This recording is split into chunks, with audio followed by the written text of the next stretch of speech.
So what we need to do is very, very simple. And it's a numbers game. And it is not an election. Craft food marketers do not have to see a 51% drop in market share in order to stop using GMOs. They've already removed GMOs from Europe and Japan. They're watching to see if there's traction here. They're watching. We think 5% of US shoppers, 15 million Americans, represents millions of dollars in losses, a noticeable drop in market share, and a demonstration of a trend. 15 million, that's only 5.6 million households. That's pansy. We should do that really soon.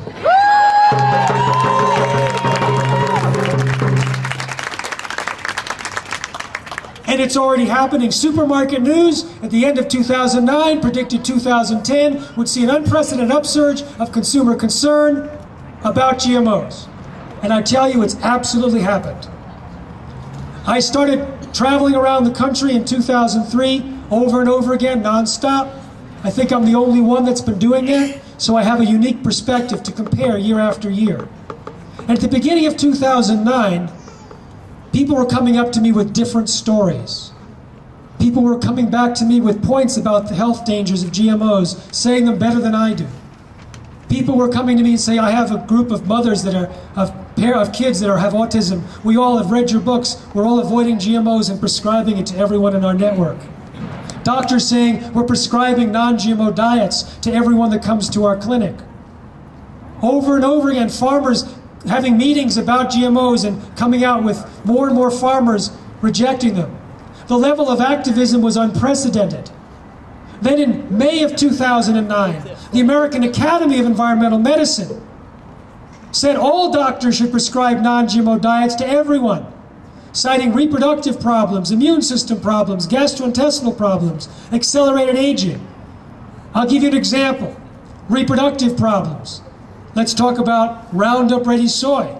We don't know if it's the soy or the Roundup, but when mice, rats, or hamsters were fed genetically modified soy, changes in the sperm cells, changes in the testicles, testicles changing from pink to blue, changes in the uterus, changes in the ovaries, changes in the embryo offspring, smaller babies, sterile babies, 5-fold increase in infant mortality. With hamsters, by the 3rd generation, most lost the ability to have babies. Many had hair growing in their mouths. We have a lot of information now, sufficient to change people's diet in 5 to 10 minutes of information. After this first 6 months in 2009, when we saw so much excitement and enthusiasm, we saw the sugar beet lawsuit, the alfalfa lawsuit, and the GE salmon threat put GMOs onto the media screen like never before. And then what happened before the alfalfa decision was magical. The organic industry put the word out to save organics. People started realizing what was at stake. How many people were pissed off about the approval of alfalfa in the US? Now honestly, how many people remember when alfalfa was originally approved? No one. That was a few years ago. How many people were angry about the approval of sugar beets right after the alfalfa?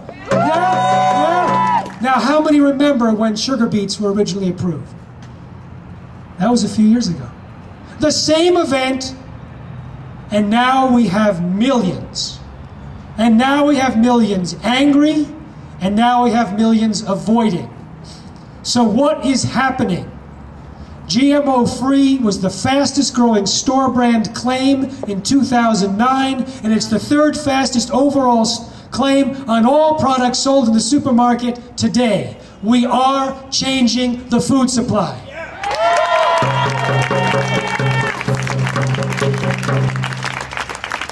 So here's our plan, and you are so invited.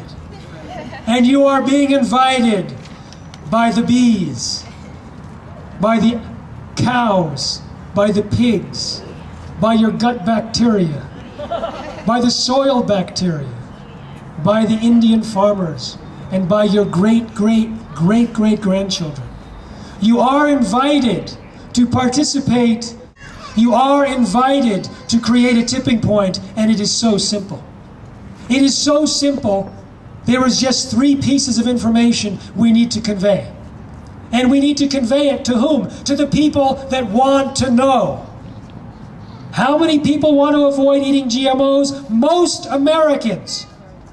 That's 53%. If we're going after 5%, that means 9 out of 10 of them can be lying and will still stop GMOs. 87% think GMOs are highly unsafe. 9.3% buy organic on a regular basis. That's 28 million. We have enough people in our family. We just need to tell them how dangerous it is, how to avoid it using shopping guides that's available online in an iPhone application or in pocket guides, and tell them about the tipping point so it'll go viral. So the health dangers, you don't need to become an expert. If you want to learn how to speak about it, our organization, the Institute for Responsible Technology, is training people to speak about it. And we'll give you, in fact, you don't have to be trained. Just go to our website, responsibletechnology.org, download a free PowerPoint, fully scripted, short, medium, or long, listen to sample presentations by audio, watch them on video, and get going. If you want more formal training, if you want practice, if you want to be part of a speakers bureau, we do trainings. The next training is tomorrow at the Vitamin Cottage in Lafayette, starting at 9:30 in the morning.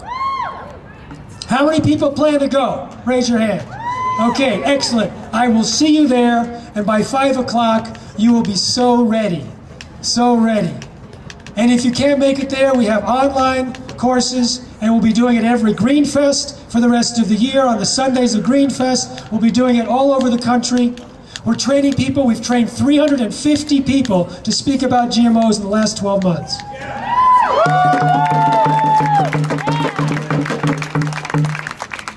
We are getting information out through distribution channels with very large numbers. We write articles and we give them away for free. If anyone has a website, they want or a newsletter, just talk to me. We'll give you 35 articles. You can run them at your leisure. You can shorten them. Just put them out there. And you know who else is putting them out there? Naturalnews.com with 300,000, Mercola.com with 2 million, LeonardCaldwell.com with 2.2 million. We've got millions of people reading about GMOs every single month, creating the tipping point. In addition, right now, what can people do in Denver, in Boulder, in Colorado? So we've got you covered. Non-GMO action groups. Non-GMO action groups. Connected with all the other non-GMO action groups in the country. Local groups that can meet monthly and have non-GMO potlucks and events and outreach, and support the Transition Colorado, and support the open spaces to be GMO free, and support any legislation, and support what's going on, and have fun together, and create a revolution locally. And we have groups all over the country. We're now forming 100 groups with 1,500 people that signed up to be part of them as part of the Non-GMO Tipping Point Network. And we will meet on the steps afterwards. Anyone that wants to form a group, we will meet, we will get the names, we'll figure out where the meeting is, how often, and what we're going to do before then, and we will start a group for Denver. We'll integrate people into the already happening group in Boulder. Maybe we'll start groups elsewhere. So if you want to be part of a group, we'll meet here. If you can't wait, when you fill out the piece of paper that's going around for the sign up for the newsletter, put a check next to the group column, and we'll be contacting you about how to be part of a group. But don't wait for us. Go to responsibletechnology.org, sign up to be part of the Tipping Point Network, and there you can indicate whether you want to do outreach to different targeted demographics, like parents, or campuses, or youth, or patient advocacy groups, or healthcare professionals, or indigenous people, or people with different languages. And we will put together all those people in the country with the same outreach intention and create national groups so they can customize and organize and synergize. So we'll have local groups and national groups.